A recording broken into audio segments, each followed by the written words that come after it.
आपको पता है कि अगर आपके साथ किसी दूसरे राज्य, ज़िले या किसी दूसरे शहर में कोई घटना घटित हो जाए और आप एफआईआर दर्ज कराना चाहें, तो क्या वहाँ की थाना यह कहकर मना कर सकता है कि यह घटना स्थल हमारे अधिकार क्षेत्र में नहीं आता है? अगर आपका उत्तर हाँ है तो आप बिल्कुल गलत हैं, क्योंकि बीएनएसएस के नए कानून में जीरो एफआईआर का प्रावधान है। आज हम जानेंगे कि जीरो एफआईआर क्या होती है, कब दर्ज की जाती है और बीएनएसएस की किस धारा में इसका प्रावधान है, तथा भारत के प्रत्येक जागरूक नागरिक को यह पता होना चाहिए कि हमारे क्या क्या अधिकार हैं।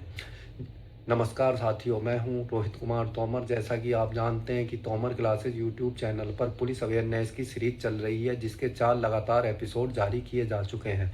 आज बारी है 5वें एपिसोड की, जिसमें हम आपके लिए लेकर आए हैं जीरो एफआईआर क्या होती है, कब दर्ज की जाती है और किसी भी थाने में अपनी रिपोर्ट कैसे दर्ज कराएं। तो शुरू करते हैं। बीएनएसएस 2023 में धारा 173 में जीरो एफआईआर का प्रावधान है, जो संज्ञेय अपराध में दर्ज कराने का प्रावधान है। सीआरपीसी 1973 की धारा 154 के तहत जीरो एफआईआर संज्ञेय अपराध की सूचना दर्ज कराने का प्रावधान है। जीरो एफआईआर क्या होती है? जीरो एफआईआर वह एफआईआर है जो किसी भी पुलिस थाने में दर्ज की जा सकती है। अपराध किसी अन्य थाना क्षेत्र में या अन्य राज्य में भी हुआ हो, तब भी एफआईआर दर्ज होगी। बाद में संबंधित थाने को ट्रांसफ़र कर दी जाती है। बीएनएसएस की धारा क्या होती है? 173 और सीआरपीसी की क्या थी? 154। जीरो एफआईआर की आवश्यकता क्यों पड़ी? तो नंबर 1, पहले पुलिस अक्सर कहती थी यह मामला हमारे थाना क्षेत्र का नहीं है।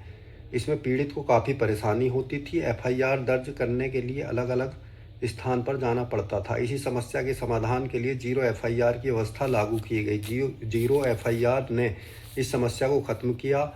आप किसी भी थाने में एफआईआर दर्ज करा सकते हैं, चाहे अपराध कहीं भी हुआ हो। अब इसका हम बताएंगे बीएनएसएस में क्या प्रावधान है। तो नंबर 1, बीएनएसएस 2023 की धारा 173 में जीरो एफआईआर का प्रावधान है। संज्ञेय अपराध की सूचना दर्ज कराने का प्रावधान है। क्षेत्राधिकार न होने पर भी सूचना दर्ज कर संबंधित थाने को भेजने का प्रावधान है। जीरो एफआईआर की प्रक्रिया क्या होती है? तो नंबर 1, किसी भी थाने में शिकायत सूचना दें, जीरो एफआईआर दर्ज की जाएगी। जीरो एफआईआर को संबंधित थाने को ट्रांसफ़र किया जाएगा। विवेचना घटना स्थल से संबंधित थाने द्वारा की जाएगी, यानी जहां घटना घटित हुई है वो स्थल किस थाने में आता है, उसके द्वारा विवेचना पूर्ण की जाएगी। जीरो एफआईआर का उद्देश्य है पीड़ित को तुरंत न्याय दिलाना। क्षेत्राधिकार के कारण एफआईआर दर्ज करने में बाधा नहीं आने देना। अब जीरो एफआईआर कहीं भी कभी भी दर्ज कराई जा सकती है। नंबर 1, किसी भी पुलिस स्टेशन में। नंबर 2, पीसीआर 112 पर संपर्क करने पर, पुलिस नियंत्रण कक्ष या कंट्रोल रूम में, यूपी कोप ऐप के माध्यम से, ईमेल, ऑनलाइन पोर्टल के माध्यम से। जीरो एफआईआर के बाद आगे की प्रक्रिया जानेंगे हम। तो जीरो एफआईआर दर्ज होगी, संबंधित थाने को ट्रांसफ़र होगी, संबंधित थाना जांच शुरू करेगा, कानूनी कार्रवाई आगे बढ़ेगी। कानूनी आधार क्या है इसका? बीएनएसएस की धारा 173 जो संज्ञेय अपराध की सूचना दर्ज करने का प्रावधान देता है, और सीआरपीसी की धारा 1973, सीआरपीसी 1973 की धारा 154। अब जीरो एफआईआर के मुख्य बिंदु क्या हैं? जीरो एफआईआर किसी भी थाने में दर्ज की जा सकती है। यह केवल प्रारंभिक रिपोर्ट है। अंतिम जांच संबंधित थाने द्वारा होगी। पीड़ित को तुरंत राहत देने और शिकायत दर्ज कराने के अधिकार की सुरक्षा। जीरो एफआईआर दर्ज करने के 24 घंटे के भीतर संबंधित थाने को भेजना अनिवार्य है।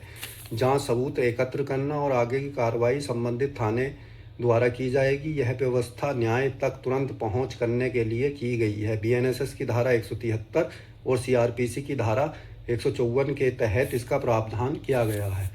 अब धन्यवाद।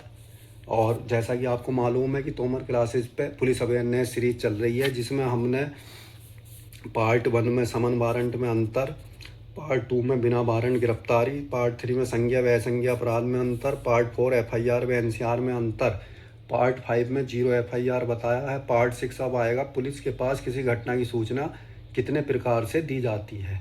इसके कई पार्ट आएंगे क्योंकि लंबा टॉपिक है, इसमें सारी चीज़ें कवर होंगी। पुलिस के साथ किसी भी घटना की सूचना किस प्रकार से दी जाती है।